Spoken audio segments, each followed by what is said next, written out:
Sir everyone, welcome back to another video. তো আজ কথা হলো রেড 2 বলে সিনেমাটাকে নিয়ে, এবং 2018 সালের মুক্তি পাওয়া সিনেমা রেড, সেই সিনেমারই কোথাও গিয়ে এটা বলতে পারো ফ্র্যাঞ্চাইজের কাজ এবং দ্বিতীয় পার্ট। এটা মূলত অজয় দেবগানের সিনেমাতে এবং অক্ষয় কুমার সিনেমার না প্রত্যেকটা সিনেমার একটা প্যাটার্ন হয়ে গেছে। কি হয়, একটা স্টার ভ্যালু বা একটা সুপারস্টার ট্যাগলাইন এই দুজন অভিনেতার মধ্যেও আছে, বাট এরা ইটসেলফ সিনেমা দেখার মানে অডিয়েন্সকে বড় পর্দায় নিয়ে আসার জন্য এরা অ্যাকচুয়ালি এই মুহূর্তে কি করবে, যে বলিউডের যে পিক টাইমটা যেটা 2017-18, এরা একটা টাইমে ভালো ভালো প্রজেক্টের কাজ করতো। রেড এর মতো সিনেমা, দৃশ্যমের মতো সিনেমা, বা অক্ষয় কুমার, রুস্তম, এয়ার লিফট, এরকম কাইন্ড অফ অনেক মাল্টিপল চরিত্রগুলো তারা কাজ করেছে। এবং সেই সময়টা তারা যেহেতু এত ভালো ভালো প্রজেক্টের উপর কাজ করেছে, এবং এখন বলিউডে যেটা হয়ে গেছে, রাইটিং এর প্রচন্ড পরিমাণে অভাব এবং ভালো কনসেপ্টের উপরে কাজ হচ্ছেই না, এবং অডিয়েন্স সেই ফেসটাকে কোথাও গিয়ে হারিয়ে ফেলেছে। মানে বলিউডের যে এইরকম একটা ভালো কনসেপ্টের উপর ছবি, কারণ ময়দান, চান্দু চ্যাম্পিয়ন, এরকম ভালো ভালো কিছু ছবি সেগুলো কিন্তু বক্স অফিস একদম চলেন।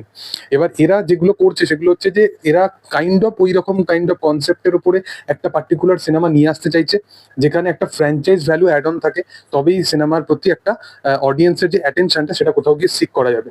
কারণ তোমরা মূলত দেখবে যে ফ্র্যাঞ্চাইজ ভ্যালুর একটা ব্যাপার থাকলে না, অডিয়েন্স কিন্তু বড় পর্দায় সিনেমা দেখতে যায়। সেটা ভুলভুলাইয়া হোক, বা সেটা তুমি হাউসফুলের ফ্র্যাঞ্চাইজটা দেখে নাও, অডিয়েন্স দেখতে যাবেই। দৃশ্যম ইটসেলফ ভালো ছিল, রিমেক ছিল প্রত্যেকটাই কিন্তু ভালো। তারপর তুমি রেড এর কথা বলো, রেড কিন্তু একটা ভালো রেসপন্স পাবে, এবং আগামী দিনেও সিনেমাটা ভালো রেসপন্স পাবে। এবং অক্ষয় কুমারের আপকামিং সব ফ্র্যাঞ্চাইজের উপরই কাজ, এবং অজয় দেবগানের আপকামিং প্রায় সব কাজই ফ্র্যাঞ্চাইজ ভ্যালুর উপর বেস্ট করাই কাজ হবে। তো মূলত এই সিনেমাটা যেহেতু ফ্র্যাঞ্চাইজ ওপর বেস্ট করে কাজ, তো তোমাদের এক্সপেকটেশন একটা প্রচন্ড পরিমাণে হাই থাকবে, কারণ রেড এর পার্ট 1টা খুব দুর্দান্ত একটা স্ট্যাবলিশ কাজ ছিল। সিনেমাটা অনেক অডিয়েন্স প্রচন্ড পরিমাণে পছন্দ করে, বাট পার্ট 2 নিয়ে অতটা এক্সপেকটেশন রাখো না। প্রথম পার্টে সৌরভ শুক্লা ভার্সেস অজয় দেবগান যে কনসেপ্টটা ছিল, সেই কনসেপ্টেরই মানুষ ফ্যান হয়ে গেছিল। মানে যে দুজনের মধ্যে টাসেলটা, দুজনের ক্লাস পারফরমেন্স সবকিছু দুর্দান্ত মাফিক ছিল। কিন্তু এইবারে দুজন দুর্দান্ত মাপের অভিনেতা আছে, রিতেশও খুব ভালো, অজয় দেবগানও খুব খুব ভালো, বাট এখানে যে টাসেলটা সেটা কিন্তু কখনো ফিল করা যায় না। এবং এর সাথে সাথে কোথাও গিয়ে কোনো কোনো জায়গা আছে যেখানে রিতেশ দেশমুখের ক্যারেক্টারটা মনে হয় যে অজয় দেবগানকে ছাপিয়ে যাচ্ছে।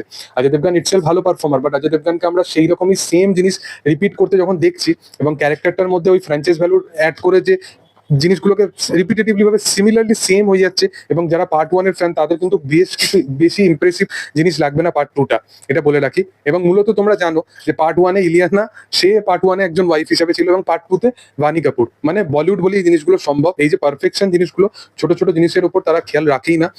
এটা সিঙ্গামের ক্ষেত্রে আমরা দেখেছি যে কাজল আগারওয়াল, তারপরে কোথাও গিয়ে আবার কারিশমাকে আসতে, এই কারিনাকে আসতে, তো সেই রকমই সিমিলারলি এই জিনিসটা রাখা হয়েছে।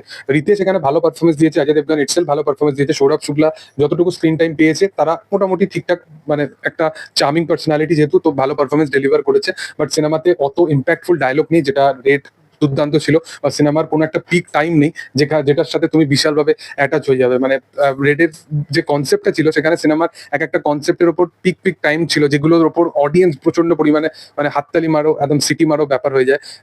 18 একটা কাল্ট সিনেমা হয়ে গেছিল সেটা, বাট এই ব্যাপারগুলো সেই সিনেমার মধ্যে নেই। সিনেমাটা ফার্স্ট হাফটা প্রচন্ড স্ট্রেচ করা মনে হবে, বাট সেকেন্ড হাফটা ইটসেলফ মানে ভালো এবং ডিসেন্টের সাথে বানানো হয়েছে। সিনেমাটা আমার মনে হয় যে যদি রেডের সাথে কম্পেয়ার করা যায়, তাহলে অবশ্যই আমি বলবো যে এটা অনেক নিচে আছে সিনেমা হিসাবে ইটসেলফ। বাট যদি মনে হয় যে ইটসেলফ যদি ইন্ডিভিজুয়াল একটা সিনেমা হিসাবে যদি সিনেমাটাকে জাজ করা হয়, তো মোর দেন অনেক বলিউডে এই বছরের মুক্তি পাওয়া সিনেমার থেকে অনেক বেটার একটা সিনেমা, এবং ডিসেন্ট ওয়াচের জন্য, মানে ডিসেন্ট ওয়ান টাইম ওয়াচ একটা সিনেমা হিসাবে আমি এই সিনেমাটাকে কনসিডার করতে পারি। বাট এখানে বললাম যে পারফরমেন্স ওরিয়েন্টেড হলেও যে সেরকম ইম্প্যাক্টফুল জিনিস করার মতো অভিনেতাদের কিছু ছিলই না, বাট যেহেতু ভালো পারফর্মার প্রত্যেকেই, তো সেহেতু তারা পুল আপ করে দিয়েছে জিনিসগুলো। ওভারঅল আমার রেড পার্ট 2 সেরকম কাইন্ড অফ লাগেনি, আমি এক্সপেকটেশনও রাখিনি, কারণ বলিউডের যেরকম ওই গ্রাফ দেখছি লাস্ট কিছু বছর ধরে, আমি এক্সপেকটেশনও রাখছিলাম না যে বিশাল একটা সিনেমা হবে। বাট ইটসেলফ যেহেতু যতটুকু এক্সপেকটেশন রাখছিলাম, ওই তার থেকে একটুখানি কমই মানে এক্সপেকটেশনটা ফুলফিল করতে পেরেছে, এটাই হচ্ছে ব্যাপার। যাই হোক, দেখা যে এই সিনেমার তো ইটসেলফ ভালো একটা কালেকশন করবে বক্স অফিসে। তো তোমাদের কি বক্তব্য এই বিষয়বস্তু নিয়ে, সেটা তোমরা অবশ্যই কমেন্টে জানাতে পারো। আর ভিডিও যদি ভালো লেগে থাকে অবশ্যই লাইক শেয়ার সাবস্ক্রাইব করে দিও। Thank you all, by.